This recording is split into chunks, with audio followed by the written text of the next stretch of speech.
మీరు ఒక అబ్బాయి చదివితే వాడు బాగుపడతాడు, అదే ఇంట్లో ఒక అమ్మాయి చదివితే ఆ కుటుంబం బాగుపడుతుంది అనేది ఎప్పుడో విన్నమాట.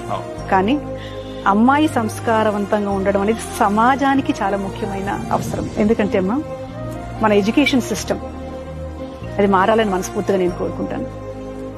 దాని వెనక తల్లిదండ్రులు మారాలి. ఫెమినిజం అన్న పదమే వక్రీకరించబడిందమ్మా. ప్రకృతికి ఒక ధర్మం ఉంటుంది. ఈ చెట్టుకో ధర్మం, ఆ పుట్టకో ధర్మం, గాలికి ధర్మం, సృష్టికి ఒక ధర్మం ఉంటుంది.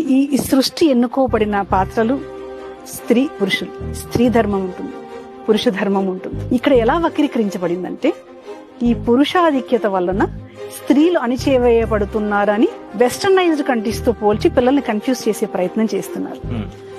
సనాతన ధర్మానికి మించిన స్త్రీ శక్తిని నమ్మే ధర్మం భూమి మీద ఇంకొకటి ఉంటది. దేశం పేరు భారతదేశం, భరతమాత. మనకు పారే నదులు గంగా నది, గంగమ్మ. పూజించే దేవతలు, సకల దేవతలకి మనం చెప్పుకునే మూలం ఆదిపరాశక్తి. ఇంకేం స్థానం కావాలి? మాతృదేవ భవత మొదలవుతుంది. ఆ స్థానం సరిపోలేదా?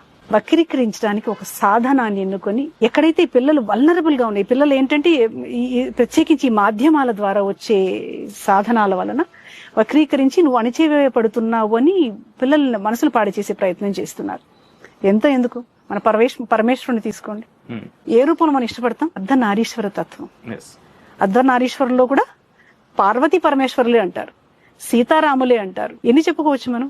ఎప్పుడైనా స్త్రీ పాత్రనే ముందుకొస్తుంది. స్త్రీ ధర్మాన్ని వక్రీకరించబడింది. ఎలా వెళ్ళిపోతున్నారంటే అసలు చెప్పుకోవడానికి బాధ అనిపిస్తుంది. అమ్మాయిలు పెళ్లిళ్ళు చేసుకోవడానికి ఇష్టపడట్లేదు. ఎందుకంటే నేనెందుకు కనాలి, ఆ కష్టం నేనెందుకు పోయాలి? చెట్టు అనుకుంటోందా? విత్ అనుకుంటే ఏంటి సృష్టి ధర్మం? అది ఉంది. ఇక్కడ సమానత్వం ఎక్కడ కావాలి? సమాన గౌరవం ఉండాలి. Download ShareChat.